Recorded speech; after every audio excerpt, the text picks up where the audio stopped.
Hello नमस्कार दोस्तों, मैं आपका दोस्त अजय तोमर आज एक बार फिर से एग्रीकल्चर क्लास 12th का सब्जेक्ट फसल उत्पादन एवं उद्यान शास्त्र पर लेके आए हैं।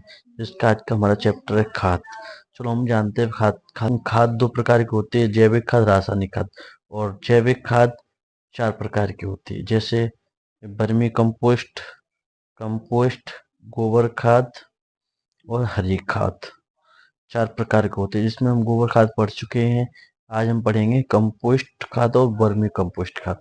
सबसे पहले ये जानते हैं कंपोस्ट खाद क्या होती है, वर्मी कंपोस्ट खाद क्या होती है। कंपोस्ट खाद वह खाद होती है जो पेड़ पौधों की पत्तियां, हरा चारा, घर का या शहर का कूड़ा कचरा, जो हरी सब्जियां, जो गोबर, मनुष्य का मल मूत्र, इनको जो सड़ाकर जो खाद बनती है, कंपोस्ट खाद बनती है। और वर्मी कंपोस्ट खाद क्या होती है, वो इन्हीं सब चीजों को जो केंचुआ खाते हैं, खाने के बाद जो उत्सर्जित करते हैं केंचुआ, वो खाद होती है, वो वर्मी कंपोस्ट खाद होती है। हम इतना जानते हैं। अब जानते हैं इसकी डेफिनेशन, फुल डेफिनेशन।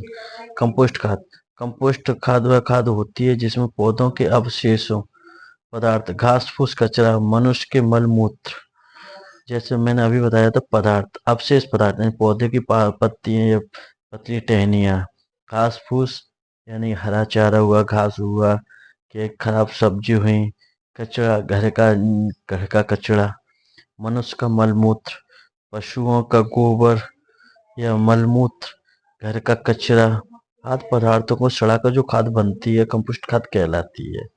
आप जानते हैं कंपोस्ट खाद की विधियां, यानी कंपोस्ट खाद बनाने की विधि कौन कौन सी। सबसे पहले ये जानते हैं कंपोस्ट खाद बनाने की काफी विधि है, जो अभी हम बताएंगे। सबसे मोस्ट विधि इंदौरी विधि है, जो अपने मध्य प्रदेश के इंदौर में बनी थी, इसलिए उसे इंदौरी विधि कहते हैं। चलो ये विधि जानते हैं। सबसे पहले इंदौरी विधि, उत्प्रेरित विधि, कंपोस्ट विधि, एंडको विधि, बेंगलोर विधि, वो मायादास विधि। अब सबसे पहले जानते हैं इंदौरी विधि। इंदौर विधि, कंपोस्ट बनाने की यह विधि हार्वर्ड ने इंदौर में विकसित की थी।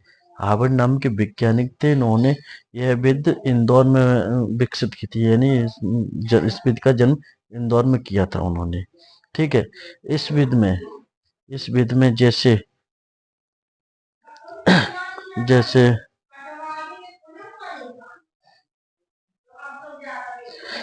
जिसकी 4.2 की जी भुजा हो गई, इसकी ऊंचाई 0.9 की हो गई, जैसे 4.2 की ये दूरी हो गई,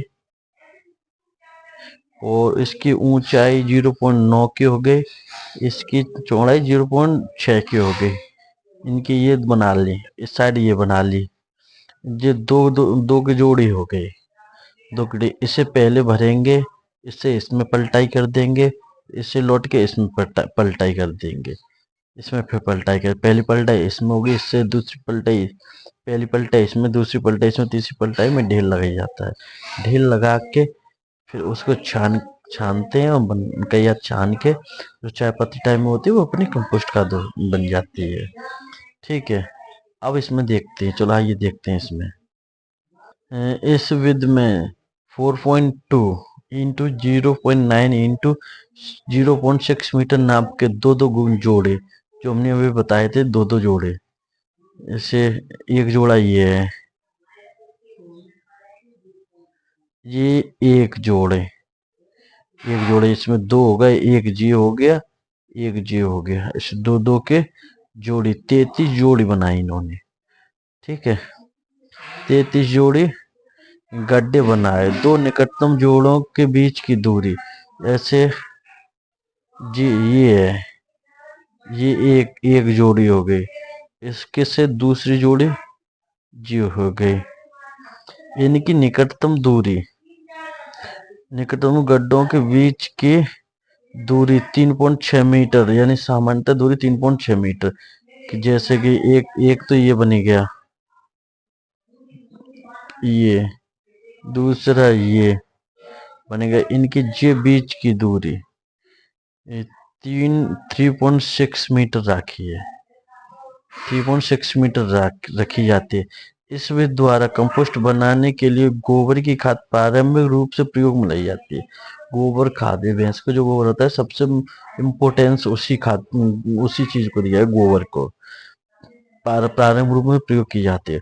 गड्ढों को भरने के लिए सबसे पहले इसमें धरातल ऐसे ये बनाएंगे हमने, ये गड्ढे बना लिए, इसके जो नीचे का धरातल यानी तल, इसका धरातल यानी तल लगभग 6 इंच मोटी, धरातल से लगभग 6 इंच मोटी इसमें हम डालेंगे। सबसे पहले मोटी कार्बनिक पदार्थ जो मैंने बताया था अभी, शहर का कूड़ा कचरा, इसकी 6 इंच मोटी परत बना देंगे, यानी परत या तह बना लगा देते। उसके ऊपर मूत्री मिट्टी यानी गोबर, फिर लगभग फिर इसी को डाल देते हैं। 2 इंच मूत्री मिट्टी, फिर लगभग 2 इंच मोटी गोबर की परत लगा देते। तत्पश्चात पानी छिड़क देते, इसमें पानी छिड़क देते जिससे नमी बने रहे। इसी प्रकार एक के ऊपर एक परत लगाते हैं। पहले 6 इंच मोटे कार्बनिक पदार्थ, फिर मलमूत्र की, फिर ये कार्बनिक पदार्थ, फिर मलमूत्र, ऐसे हरा चारा डाल देते हैं। वो गड्ढे में भर देते हैं। गड्ढे में 3 बट्टे यानी एक हिस्सा खाली छोड़ के 3/4 हिस्सा भर देते हैं। जो एक हिस्सा रहता है उसमें क्या है, पानी डाल देते हैं, एक कंघी सी होती है उससे करोद देते हैं, उसको करोद रहते हैं जिसमें सही सड़े गले।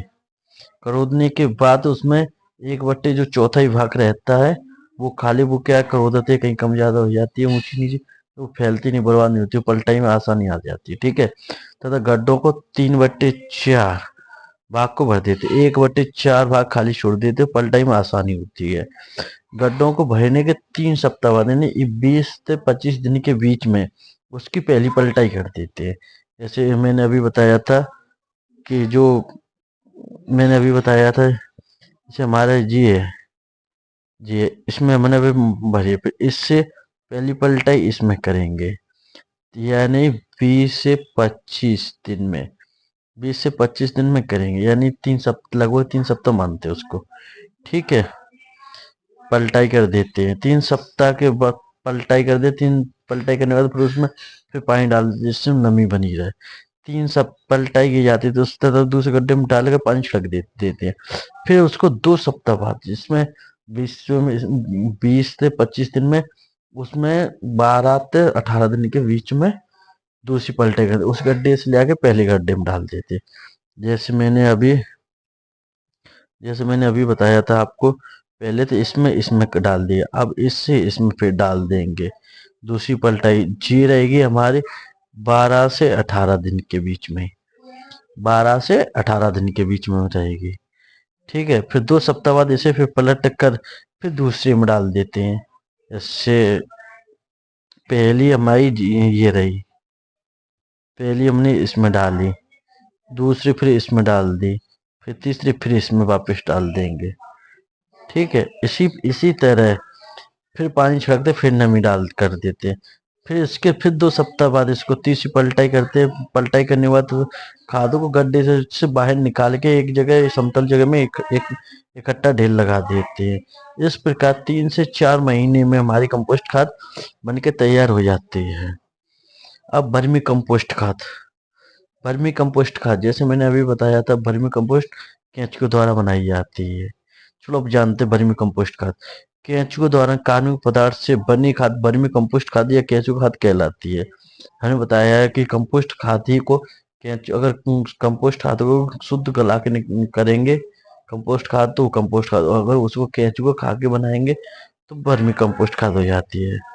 और केंचुओं द्वारा कार्बनिक पदार्थ जैसे घरेलू कचरा जैसे घर की सब सड़ी गली सब्जी हुई, कि जो गीला कचरा होता है जो अपशिष्ट हो सकता है, जल सकता है, वो कचरा, तथा शहरी कचरा सब्जी मंडी का कचरा हुआ, कि जो सब्जी मंडी के कचरा हुआ, एवं कृषि अपशिष्ट का सबसे से हरी फसल हुई हरी फसल हुई, कि कोई फसल करे उसकी पत्तियां हुई, जैसे जैसे माने कि अपन ने माने कि फसल मैंने चना की जो वो पेड़ उसी में जोत देंगे, कि उस चना के पेड़ को ले आकर डाल देंगे, कि अपन ने चरी की, कि अपन ने उसमें क्या जाता है वो की सनई की, ऐसे फसल के अवशेष जो तना पना जो होते हैं फसल के अवशेष आदि के भोजन के रूप में ग्रहण करते हैं या खाते हैं।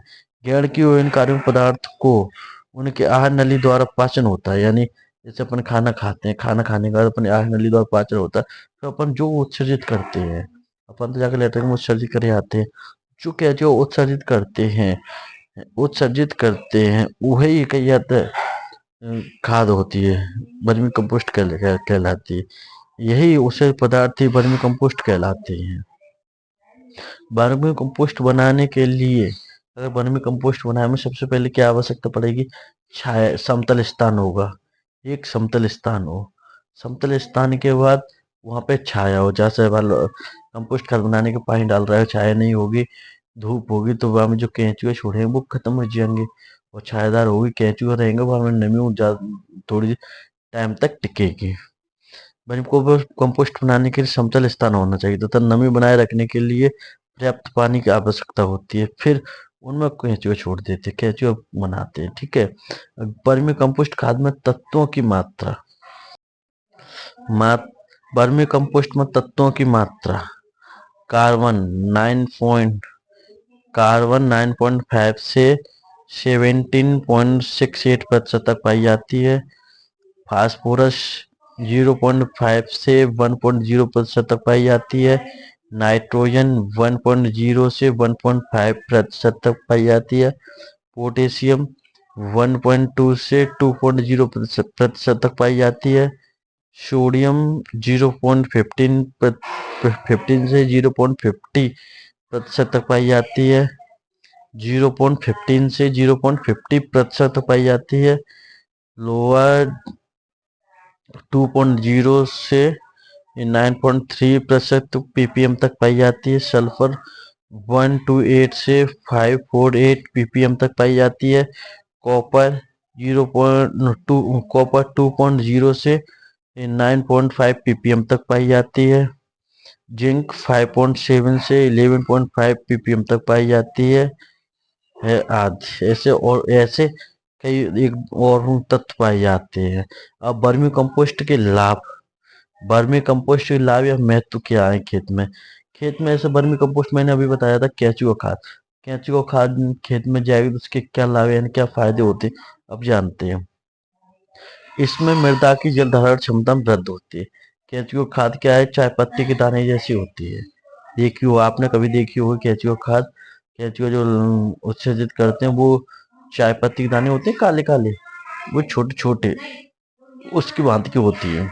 जब उसको कहिए तो हम मिट्टी में मिलाएंगे तो वो क्या है कि सांस होती है उसमें, सांसें ऐसी होती हैं, छिद्र छोटे छोटे छिद्र होते हैं, वो मट्टी में दबेंगे उसमें अपन जल भरेंगे, यानी अपन सिंचाई कर दी वो मिट्टी के भीतर जगह सिंचाई में जल के नीचे जाता है तो वो पोली सी रहती है, तो जल उसमें पहुंच जाता है, यानी अंदर तक जल चला जाता है, ठीक है। जल धारण क्षमता, जब अंदर तक जल चल जाएगा तो जल्दी बाष्पित नहीं होगा, यानी जल्दी जो वो नहीं होगा उसमें से, फिर दोबारा सिंचाई करने की जल्दी आवश्यकता नहीं पड़ेगी, ठीक है। नंबर 2, गोबर की खाद की तुलना में इसकी गुणवत्ता 8 से 10 गुना अधिक होती है। गोबर खाद ऐसे अपन कही जाता है गोबरी खाद बना ली। गोबरी खाद क्या है कि एक ढेर लगा दिया, ढेर लगा के उसको भर के खेत में डाल दिया है, खेत में डाल दिया उसमें में आपने हमने बताया था पहले, गोबर की खाद ज्यादातर वर्षा के तापमान की कमी से उसके बहुत सारे तत्व नष्ट हो जाते हैं। अब ये कही जाता है केंचुए द्वारा बनाई जाती है, केंचुए द्वारा बनाई इसमें और छायादार यानी वैज्ञानिक विधि से बनाई जाती है। तो ये एक ऐसी वो है जो गोबर की खाद से 8 से 10 गुना ज्यादा का ज्यादा फायदा देती है, ठीक है। साधारण खाद की अपेक्षा वर्मी कंपोस्ट में, जो साधारण खाद मैंने अभी बताया था जैसे गोबर खाद हुई उससे इसमें 5 नाइट्रोजन की मात्रा 5 गुना अधिक पाई जाती है, फास्फोरस की 7 गुना, पोटेशियम की मात्रा लगभग 11 गुना अधिक होती है। अतः इसके प्रयोग से पौधे में अच्छी वृद्धि होती है। सिंपल गोबर की खाद से जब इसमें मात्रा ज्यादा हर चीज की रहेगी तो फिर क्या तो फायदा होगी, जल्दी वृद्धि करेंगे ये पौधे, ठीक है। इसके प्रयोग से मृदा में लाभदायक जीवाणु की सक्रियता में वृद्धि होती है। जब जो कहीं या तो अंदर जाएगी, सांस रहेगी, तो हम जो छोटे छोटे जीवाणु होते वो आराम से आवागमन करेंगे, जल्दी एक जगह पहुंच जाएंगे दूसरी।